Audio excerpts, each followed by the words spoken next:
Alo-alo overload without H yun mga te, kapampangan ka? Kanyaman! Dito muna tayo sa Calyus Overload. 200 real, pedicure lang. 8,000 pesos sa Pilipinas yun mga te. Sobrang daming kalyo naman yung tatanggalin mo. Isa yan sa pinagkakakitaan ko dito sa aming trabaho. Agandaan lang dito, hindi ka talaga nagne-nail polish. Ayaw nila yung may nail polish, bawal yata mga te. Correct me if I'm wrong. Yung iba naman nagpapalagay. Yung nagpapapedicure sa Dubai at saka sa Bahrain. Minsan may naghahanap talaga ng nail polish. Gusto nila magpa-nail polish. Yung clear na nail polish. Ay, nail polish akong binili dito pero tinapon ng customer. Para sa babae lang daw yun mga te, sabi niya. Ganun yung nangyari at tinapon ng customer. Wag mo nang pulutin, bayaan mo na lang. Invite na naman kami dito sa kainan mga te. Kung natumanggi ako, sabi ko hindi ako makakapunta, nahihiya kami. Tapos nung pinilit ako, pumunta na lang talaga kami. Sabi ko sa Nepal, wala na tayong makakain. Magpunta tayo dun, makikain tayo.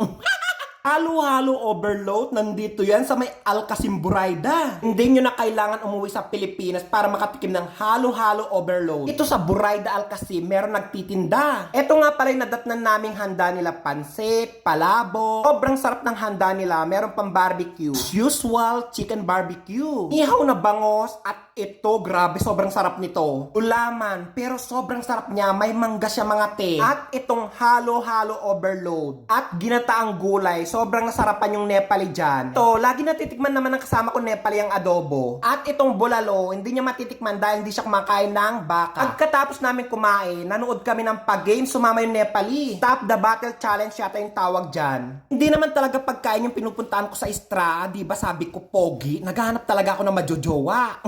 Ay, nakita akong gwapo dyan. Nakikita yung naka-stripe na nakasombrero. Ang gwapo yun. At saka sa may side, meron ding gwapo, hindi ko na videoan. Nakuhanan ko pala siya ng video. Yung nasa bandang pader, naka-hoodie jacket. Aso, laging nakabantay si Daki. Iwan ko ba kung anong eksena niya, laging nakabantay sa mga lalaki. Yung naka-sky blue na orange yung short. Sobrang nagtagal yung games dyan. Lahat talaga sila gustong manalo. Enjoy na enjoy. Na-enjoy talaga namin kapag nagpupunta kami dito sa may Istra, kapag may party. Kikita nyo yung babae from the left side. Yan yung pumulat ng bottled water. Kung gusto nyo mag-order ng halo-halo overload, i-follow nyo sa Facebook mga te. Ito sa Buraida Alcacim. Kami din siyang tinitinda kung gusto yung pampasalubong na Victoria's Secret na pabango. Original, yung tigwa 110 real, 60 real nyo lang mabibili sa kanya. Bag, sobrang dami niyang tinitinda. I-follow nyo sa page niya. Ito yung page niya mga te, ilalagay ko. Sobrang sarap daw ng siomay na tinitinda niya mga te. Ayan yung page niya. Sobrang mababait itong mga kababayan nating napuntaan namin dito sa Maestraha. Overwhelmed talaga ako sa pagtanggap nila.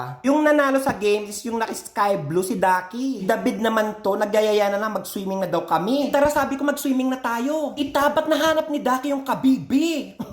Sabi ko itago nyo sa ilalim ng bigas. Yan nakikita nyo naka-orange. Pinaka-famous yan dito sa Buraida Alcacim. Kung Alcacim yata, kilala siya. Inuruan niya ako ng technique para maging famous dito sa Alcacim. At punta ka daw ng handaan kahit hindi ka ini-invite. Pumili dyan, baka naman mga beshi, ha? Meron tayong halo-halo, meron tayong mga foods, lahat, kompleto tayo. My God,